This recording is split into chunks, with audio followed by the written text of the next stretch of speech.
हर हर महादेव। मित्रों, क्या आपने कभी सोचा है कि आखिर कौन सा पाप होता है जिसके कारण किसी पिता को अपनी ही आंखों के सामने अपने जवान पुत्र की चिता जलानी पड़ती है? किस अपराध की सजा होती है यह कि जिस बेटे को उंगली पकड़कर चलना सिखाया वही बेटा पिता से पहले इस संसार को छोड़ देता है? मित्रों, यह दृश्य किसी भी पिता के लिए जीवित रहते हुए मृत्यु से कम नहीं होता। शास्त्र कहते हैं कि प्रकृति के नियम के अनुसार पहले पिता का जाना तय है और पुत्र द्वारा पिता का दाह संस्कार होना चाहिए, लेकिन जब यह क्रम टूट जाता है तो समझ लीजिए कि इसके पीछे केवल दुर्भाग्य नहीं बल्कि पूर्व जन्मों का भयानक कर्म संबंध छिपा होता है।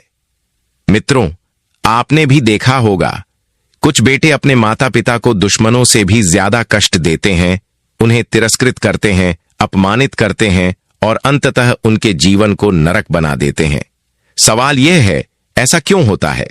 कौन सी औलाद आशीर्वाद बनकर आती है और कौन सी औलाद पिता के लिए श्राप बन जाती है? आज की यह कथा आपको बताएगी वह रहस्य जिसे जानने के बाद आप कभी किसी के साथ अन्याय करने का साहस नहीं करेंगे। मित्रों, एक बार कैलाश में भगवान शिव और माता पार्वती विराजमान थे।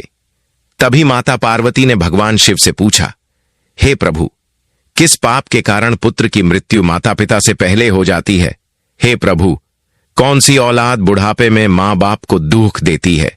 पार्वती की बात सुनकर भगवान शिव मुस्कुराए और बोले, हे देवी, आज आपने संपूर्ण जगत के कल्याण के लिए अत्यंत ही महत्वपूर्ण प्रश्न किया है। हे देवी, आज मैं आपके इस प्रश्न का उत्तर एक कथा के माध्यम से दूंगा। आप इस कथा को ध्यानपूर्वक पूरा सुनना। मित्रों, कथा शुरू करने से पहले मेरा आप सभी से अनुरोध है कि एक बार सच्ची श्रद्धा से कमेंट में हर हर महादेव अवश्य लिखें। मैं भगवान भोलेनाथ से प्रार्थना करता हूं कि वे आप सभी पर अपनी कृपा बनाए रखें, आप सभी को हमेशा खुश रखें और आप सभी की मनोकामनाएं पूर्ण करें। मित्रों, फिर भगवान शिव कहते हैं, हे देवी, मनुष्य का जीवन उसके पूर्व जन्म पर आधारित होता है और यह भी जरूरी नहीं है कि उसका पूरा जीवन ही पिछले जन्म पर आधारित हो, लेकिन पिछले जन्म के कुछ कर्म ऐसे होते हैं जिनका हिसाब मनुष्य को अगले जन्म में पूरा करना पड़ता है। फिर भगवान शिव कहते हैं, हे देवी, कर्म 3 प्रकार के होते हैं। नंबर 1 संचित कर्म, नंबर 2 प्रारब्ध कर्म, नंबर 3 क्रियामाण कर्म। इन तीनों कर्मों का अलग अलग फल मनुष्य को प्राप्त होता है। इनमें से जो संचित कर्म होते हैं, ये कर्म पिछले जन्मों में किए गए कर्मों का संग्रह होते हैं। इनका प्रभाव दीर्घकालिक होता है और यह हमारे जीवन चक्र को प्रभावित करता है। ऐसे कर्म हमारे अगले जन्म में हमारे साथ रहते हैं और उन्हीं कर्मों का फल हमें कभी कभी दुख और सुख के रूप में भोगना पड़ता है।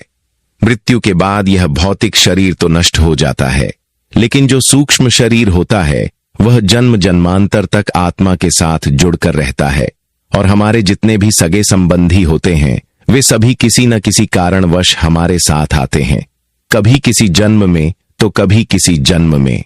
वे सब कर्मों का हिसाब चुकाने के लिए अलग अलग रूपों में आते रहते हैं। फिर भगवान शिव कहते हैं, हे देवी, एक गांव में एक किसान रहता था। उसके परिवार में उसकी पत्नी और एक लड़का था। किसान के लड़के का नाम मोहन था।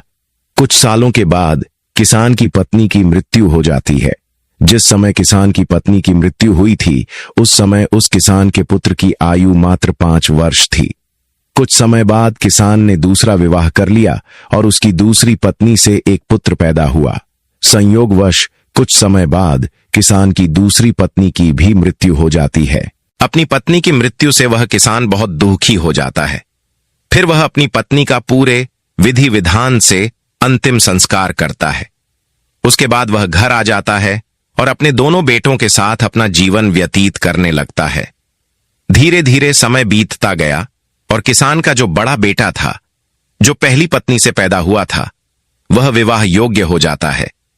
तब किसान अपने बेटे के लिए एक अच्छी सी कन्या देखकर अपने बड़े बेटे की बड़ी धूमधाम से शादी कर देता है। फिर एक दिन अचानक किसान बीमार पड़ जाता है। किसान के बेटे ने अपने पिता का बहुत इलाज कराया, लेकिन बीमारी गंभीर होने के कारण उसकी हालत बहुत खराब हो जाती है और एक दिन किसान की मृत्यु हो जाती है। मित्रों, किसान का जो छोटा बेटा था, जो उसकी दूसरी पत्नी से पैदा हुआ था, वह अपने सौतेले भाई के साथ रहने लगता है। बड़ा भाई अपने छोटे भाई को बड़े प्रेम से रखता था। धीरे धीरे समय बीतता गया। फिर एक दिन अचानक किसान का छोटा लड़का बीमार हो जाता है। जब उसकी हालत ज्यादा खराब होने लगती है तो किसान के बड़े बेटे मोहन ने नगर के वैद्य से उसका इलाज करवाया, परंतु उसे कोई राहत नहीं मिली। फिर भगवान शिव कहते हैं, हे देवी, अब आगे की कथा ध्यानपूर्वक सुनना, क्योंकि अब आपको पता चलेगा कि किन कर्मों के कारण पिता से पहले पुत्र की मृत्यु हो जाती है। हे देवी, बड़े भाई मोहन ने अपने छोटे भाई का कई वैद्य हकीमों से उपचार कराया, लेकिन उसकी हालत में कोई सुधार नहीं हुआ। इधर छोटे भाई की दिन प्रतिदिन तबीयत बिगड़ती जा रही थी। उसके इलाज में घर का काफी धन भी खर्च हो चुका था। इलाज कराते कराते बड़ा भाई अब थक चुका था। एक दिन बड़े भाई ने अपनी पत्नी से सलाह की कि यदि मेरा छोटा भाई, जो सौतेली मां से उत्पन्न है, अगर यह मर जाए तो हमें इसके इलाज पर पैसा खर्च नहीं करना पड़ेगा और जायदाद में भी आधा हिस्सा हमें नहीं देना पड़ेगा। इसके हिस्से की सारी जमीन जायदाद फिर हमारी हो जाएगी। मित्रों, उस दुष्ट भाई को अपने भाई की जान से ज्यादा प्यारी अपनी धन दौलत और भाई की धन दौलत लग रही थी। तभी तो कहते हैं, जिस मनुष्य के पास जितना अधिक धन होता है, वह उतना ही अधिक उस धन के पीछे पागल हो जाता है। किसान के बेटे का यह सुझाव उसकी पत्नी को भी बहुत अच्छा लगा और उसने अपने पति से कहा, पिया जी, हम इसे मार भी तो नहीं सकते। यदि इसे मार दिया तो लोग समझेंगे कि हमने लालचवश इसे मार डाला है। क्यों ना हम यह काम किसी वैद्य से करवाएं? आप जाइए और किसी वैद्य को धन का लालच देकर उससे कहिए कि वह दवाई के बदले मेरे सौतेले भाई को झड़ देकर मार दे। इससे किसी को पता भी नहीं चलेगा और कोई रिश्तेदार हम पर शक भी नहीं करेगा। सब लोग कहेंगे कि यह बीमार था, इसलिए बीमारी के कारण इसकी मृत्यु हो गई। बड़े भाई मोहन ने पत्नी की बात मान ली और मन में विचार करने लगा कि यदि किसी वैद्य से बात की जाए तो हमारा काम बन जाएगा। फिर क्या था, बड़े भाई ने ऐसा ही किया। वह एक वैद्य के पास जाता है और उसे धन का लालच देता है। वह वैद्य पैसे का बहुत बड़ा लालची था।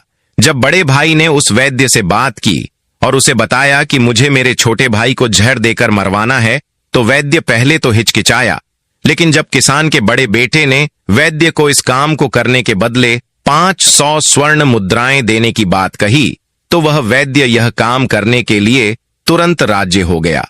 मित्रों, अगले दिन वह वैद्य उसके छोटे भाई का इलाज करने के बहाने से आता है और उसे जहर देकर चला जाता है। जहर के प्रभाव से तत्काल उसकी मृत्यु हो जाती है।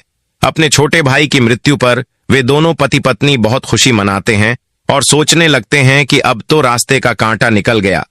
इसके हिस्से की सारी जमीन जायदाद पर अब हमारा अधिकार हो गया है। अब हमें जायदाद का हिस्सा किसी को नहीं देना पड़ेगा। वे दोनों बहुत प्रसन्न होते हैं।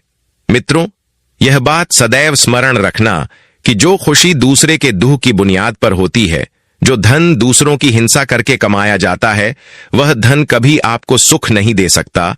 और जो लोग दुख देकर सुख पाने की कामना करने वाले होते हैं, उनके यहां एक दिन महाभयानक दुख आता है और वे जीवन भर अपने किए पर पछताते हैं।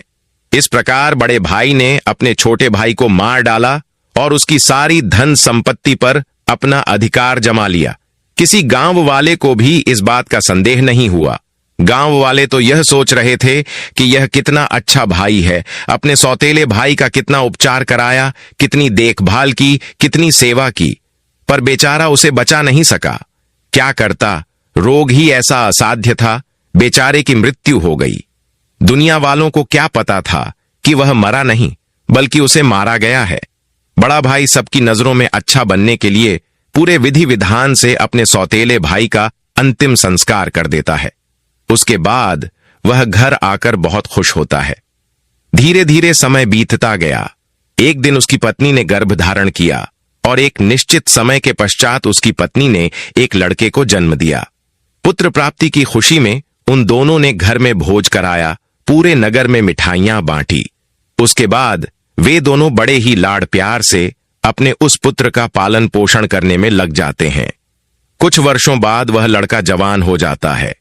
उसके बाद किसान के बड़े बेटे ने उसके लिए एक सुंदर सी कन्या देखकर अपने बेटे का विवाह कर दिया। बेटे की शादी में खूब धन खर्च किया। बेटे की बहू जब घर में आ जाती है तो वह लड़का कुछ दिनों बाद अचानक बीमार रहने लगता है। माँ बाप ने उसके इलाज के लिए बहुत से वैद्य हकीमों को घर बुलाकर इलाज कराना शुरू किया। जिसने जितना पैसा मांगा उसे उतना पैसा दिया गया। वे इलाज के बदले जो भी धन मांगते किसान का बेटा उसे सब कुछ देता था ताकि उसका लड़का ठीक हो जाए। अपने लड़के के इलाज में उसने अपनी आधी संपत्ति बेच डाली। परंतु कहते हैं ना कि जिस पर जिसका जितना कर्ज होता है उसे अवश्य चुकाना पड़ता है, चाहे कोई कैसे भी चुकाए। मित्रों, उस लड़के की दिन प्रतिदिन तबीयत खराब होती चली जा रही थी। लड़का बीमारी के कारण मरने की हालत में आ गया था। उसका शरीर बहुत ज्यादा कमजोर हो गया था। उसे देखने के लिए गांव वाले उस किसान के बेटे के घर आए हुए थे। किसान का बेटा उन सब से दुखी होकर अपने पुत्र की तरफ देखते हुए कहने लगा, पता नहीं भगवान मुझे किस पाप की सजा दे रहा है। मित्रों, तभी उस किसान का पुत्र अचानक बोल उठा। लड़के ने अपने पिता से कहा, पिताजी, अपना हिसाब पूरा हो गया है, बस अब अंतिम संस्कार में लगने वाले सामान का बाकी है, आप उसकी तैयारी कर लो। यह सुनकर उसके पिता ने सोचा कि लगता है बीमारी के कारण लड़के का दिमाग भी ठीक से काम नहीं कर रहा है। देखो ना, मैं इसका बाप हूं और यह मुझे भाई कहकर बुला रहा है। तब लड़का कहता है, नहीं भाई, आप मेरे बाप तो इस जन्म में हैं, लेकिन मैं तुम्हारा पिछले जन्म का भाई हूं। याद कीजिए, यह गांव वाले बैठे हुए हैं और तुम्हारी सौतेली मां का बेटा, तुम्हारा छोटा सौतेला भाई, इसी प्रकार चारपाई पर लेटा हुआ था। उस भाई की संपत्ति पाने के लिए तुमने उसे वैद्य के हाथों झाड़ देकर मरवाया था। देखो, आज वही संपत्ति मेरे इलाज में लग चुकी है। आपके ऊपर मेरा जो धन था वह मैं धीरे धीरे अपने इलाज में लगवा चुका हूं। यह सुनते ही उसका पिता एकदम से फूट फूट कर रोने लगता है और कहता है कि मेरे तो कुल का नाश हो गया है। मैंने यह क्या किया? जो किया वह मेरे सामने आ गया। फिर उसने कहा, भाई, मुझे यह तो बता दो, मैंने जो किया था वह तो मुझे देखने को मिल गया, पर एक बात मेरी समझ में नहीं आती। इसमें तुम्हारी पत्नी का क्या दोष है जो बेचारी ब्याह कर तेरे साथ आई है? यह तो निर्दोष है, अब इसको जिंदा जलाया जाएगा। मित्रों, उस समय सती प्रथा चलती थी, अर्थात जिसमें पति के मरने के बाद पत्नी को पति की जलती चिता पर बैठा दिया जाता था। तब वह लड़का कहने लगा, हे भाई, आप मेरी बात ध्यान से सुनो। तुमने जिस वैद्य को मेरे इलाज के लिए बुलाया था उसने आपके कहने पर धन के लालच में मुझे झड़ दिया था। याद रखना, जो दुष्ट मनुष्य धन के लालच में किसी निर्दोष व्यक्ति को अकारण ही मारता है उसको भी उसका फल भोगना पड़ता है। मेरी मृत्यु के 4 वर्ष बाद ही उस वैद्य की आकस्मिक मृत्यु हो गई और मृत्यु के बाद उसे एक लड़की का जन्म मिला। वही लड़की आज मेरी पत्नी के रूप में मेरे घर में आई है। मेरे मरने पर उसे भी मेरे साथ जिंदा जलाया जाएगा। इसको भी इसके कर्मों का फल अवश्य भोगना पड़ेगा। मनुष्य के जीवन में आने वाली प्रत्येक घटनाएं उसके द्वारा किए गए कर्मों की उपज होती हैं। हम जैसा बोते हैं वैसा ही हमें काटना पड़ता है।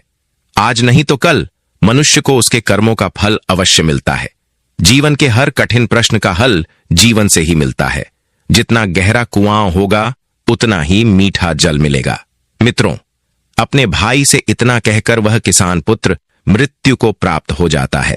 पुत्र की मृत्यु के बाद उसकी सारी संपत्ति का नाश हो जाता है और उसकी पत्नी को उसके साथ जिंदा जला दिया गया। इस तरह उस दुष्ट वैद्य को उसके कर्मों का फल मिल जाता है, जिसने लालच में आकर एक निर्दोष पुत्र को झड़ दिया था। वह वैद्य मरकर उसकी पत्नी बना था और उसे भी मृत्यु के महाभयानक कष्ट से होकर गुजरना पड़ा। फिर भगवान शिव कहते हैं, हे देवी, इस संसार में 4 प्रकार के पुत्र होते हैं और जो कर्म उन्होंने किए होते हैं उनका भुगतान भी उन्हें ही करना पड़ता है। भगवान शिव की यह बात सुनकर माता पार्वती ने पूछा, हे प्रभु, 4 प्रकार के पुत्र कौन से होते हैं? कृपया आप मुझे बताइए। तब भगवान शिव कहते हैं, हे देवी, शास्त्रों में 4 प्रकार के पुत्र बताए गए हैं। पहला पुत्र होता है आरणा सुबंध पुत्र, दूसरा पुत्र होता है शत्रु पुत्र, तीसरा पुत्र होता है उदासीन पुत्र और चौथा पुत्र होता है सेवक पुत्र। ध्यान रखिए, जो पहले दो पुत्र होते हैं, आरणा सुबंध पुत्र और शत्रु पुत्र, ये दोनों पुत्र आपके कर्मों के अनुसार आपके घर में जन्म लेते हैं। इन दोनों पुत्रों की मृत्यु पिता से पहले हो जाती है। अगर किसी पुत्र की मृत्यु पिता से पहले हो जाए तो समझ लेना कि आपके घर में आरणा सुबंध या शत्रु पुत्र ने जन्म लिया था। धार्मिक मान्यताओं के अनुसार यदि आपने अपने पूर्व जन्म में किसी को किसी भी प्रकार से प्रताड़ित किया है या उसे दारुण दुख पहुंचाया है, तो याद रखना वह व्यक्ति आपसे किसी न किसी प्रकार का बदला लेना चाहता है, लेकिन किसी कारणवश बदला नहीं ले पाया क्योंकि वह कमजोर था और वह इसी तरह तड़प तड़प कर मर गया था। तो निश्चित मानिए वही व्यक्ति इस जन्म में आपका पुत्र बनकर लौटेगा और फिर वह अपना बदला पूरा अवश्य करेगा और आपको अपनी आंखों के सामने अपने ही पुत्र की मृत्यु देखनी पड़ेगी। इससे बड़ा दुहक एक पिता के लिए और क्या हो सकता है कि उसकी आंखों के सामने ही उसके पुत्र की मृत्यु हो जाए। प्रिय श्रोतागण, याद रखना, यदि आपका पुत्र आपको मृत्यु समान कष्ट दे रहा है तो समझ लेना कि वह आपके पिछले जन्म का शत्रु हो सकता है या वह व्यक्ति हो सकता है जिसको आपने कभी मृत्यु तुल्य कष्ट दिया होगा। ऐसी संतान आपके जीवन को हर तरह से कष्टों से भर देती है, आपका जीवन नरक बना देती है। ऐसी संतानें आपको मारती हैं, परेशान करती हैं, आपके कुल का विनाश कर देती हैं और एक दिन आपको भी मांगने पर मजबूर कर देती हैं।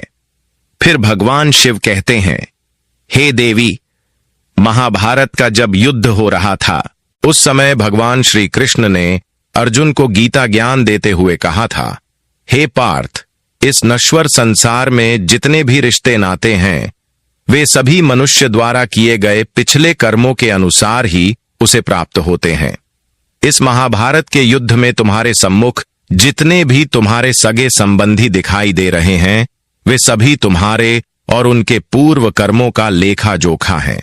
हे अर्जुन, तुम पूर्व जन्म में जब धर्म के पुत्र नर थे और मैं तुम्हारा बड़ा भाई नारायण था जिसे तुमने उस समय अपने युद्ध कौशल से पराजित किया था, उसी समय तुम्हारे उस भाई ने तुमसे बदला लेने की प्रतिज्ञा की थी। वही भाई आज तुम्हारे सामने अपनी हार का बदला लेने के लिए दुर्योधन के रूप में खड़ा है। फिर भगवान श्री कृष्ण कहते हैं, हे पार्थ, प्राणी को अपने कर्मों का फल भोगना ही पड़ता है। जिसका जिस पर कर्ज होता है वह उसका कर्ज कई जन्मों तक चुकाता है। मित्रों, यही बात भगवान श्री कृष्ण ने पितामह भीष्म से भी कही थी। यह बात महाभारत काल की है। महाभारत का भीषण युद्ध समाप्त हो चुका था। विजेता पांडव सभी भाइयों सहित भगवान श्री कृष्ण के साथ पितामह भीष्म का आशीर्वाद प्राप्त करने गए थे। तभी पितामह भीष्म ने भगवान श्री कृष्ण से पूछा, हे वासुदेव, मैं अपने किन कर्मों की वजह से नुकीले तीरों से बनी इस शैया पर असहाय कष्ट भोग रहा हूं? तभी श्री कृष्ण ने मुस्कुराते हुए पूछा, हे पितामह, क्या आपको अपने पिछले जन्मों के कर्म याद हैं? पितामह बोले, हे वासुदेव, मुझे मेरे पिछले 100 जन्मों के कर्म याद हैं और उनमें मैंने कभी किसी का बुरा नहीं किया। पितामह भीष्म की बात पर सहमति जताते हुए भगवान श्री कृष्ण ने कहा, हे पितामह, आपने 100 जन्मों में कोई भी पाप नहीं किया, लेकिन आपको यह दंड आपके 10वें जन्म के कर्मों के कारण मिल रहा है। 10वें जन्म में आप एक राजा थे और एक बार आप शिकार खेलते हुए जंगल से गुजर रहे थे और शिकार खेलने के कारण आप बहुत थक गए थे। फिर आप एक पेड़ के नीचे कुछ देर आराम करने के लिए बैठ गए। तभी उस वृक्ष से एक कीड़ा आपके ऊपर गिरा। आपने गुस्से में आकर उस कीड़े को अपने बाण से उठाकर पीछे फेंक दिया। वह कीड़ा पीछे नुकीले कांटों पर पीठ के बल गिरा और उसकी पीठ में कई कांटे घुस गए। उस कीड़े ने उन कांटों से निकलने की बहुत कोशिश की, परंतु वह जितनी कोशिश करता कांटे उसे उतना ही अधिक कष्ट देते थे। इस अवस्था में वह कीड़ा कई दिनों तक जीवित रहा। उसकी तकलीफ में आपका नाम दर्ज हो चुका था, लेकिन आपके पुण्य कर्म इतने प्रबल थे कि वह पाप फलित नहीं हो पा रहा था। यह सुनकर पितामह ने भगवान श्री कृष्ण से पूछा, फिर आज क्यों? पितामह के इस प्रश्न पर श्री कृष्ण ने उन्हें बताया, दुर्योधन की सभा में जब द्रौपदी का चीर हरण हो रहा था तब उसे बचाने में आप समर्थ थे। इसके बावजूद आपने दुर्योधन को रोकने का कोई प्रयास नहीं किया। उसी क्षण आपका सारा पुण्य क्षीण हो गया और 101 जन्म पहले के उस पाप को फलित होने का अवसर मिल गया और उसी का परिणाम आज आपको भुगतना पड़ रहा है। मित्रों, जब हम जन्म लेते हैं या जब हम गर्भ में होते हैं, तब हम ईश्वर से यही प्रार्थना करते हैं कि इस बार जन्म लेने के उपरांत हम अच्छे कर्म करेंगे। लेकिन जन्म लेने के बाद हम उन बातों को भूल जाते हैं और मोह माया के वश में हो जाते हैं।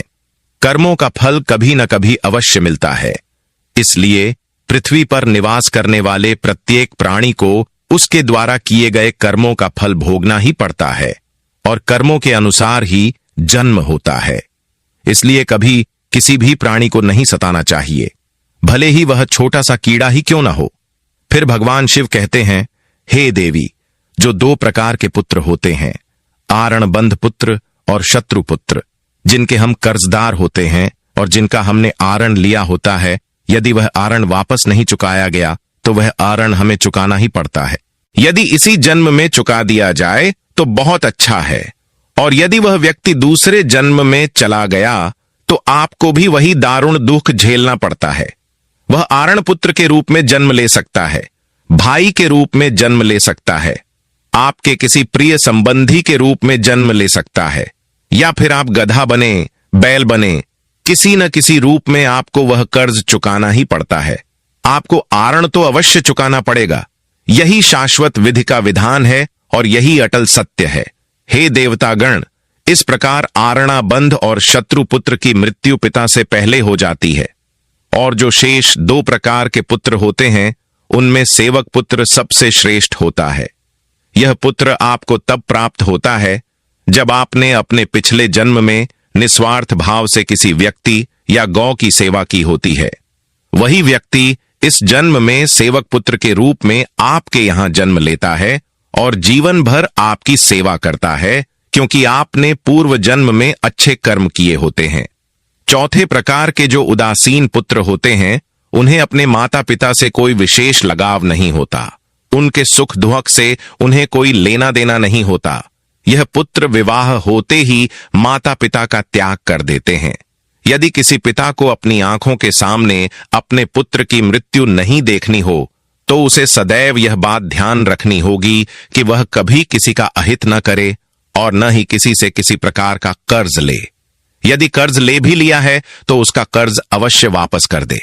दूसरी बात, किसी को इतना परेशान नहीं करना चाहिए कि वह तुमसे प्रताड़ित होने लगे और आप उसे कमजोर समझकर उस पर तरह तरह की यातनाएं देने लगें।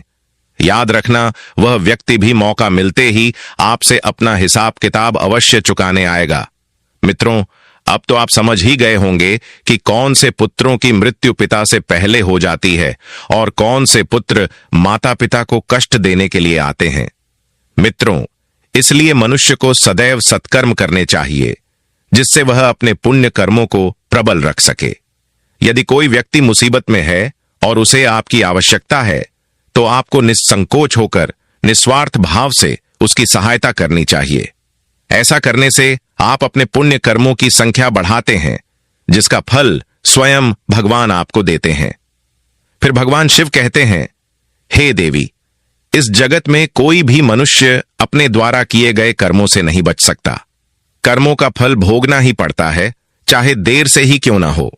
मित्रों, आज की यह वीडियो आपको अच्छी लगी हो तो हमारे चैनल को सब्सक्राइब करके जाना और पूरी कहानी सुनने के लिए धन्यवाद।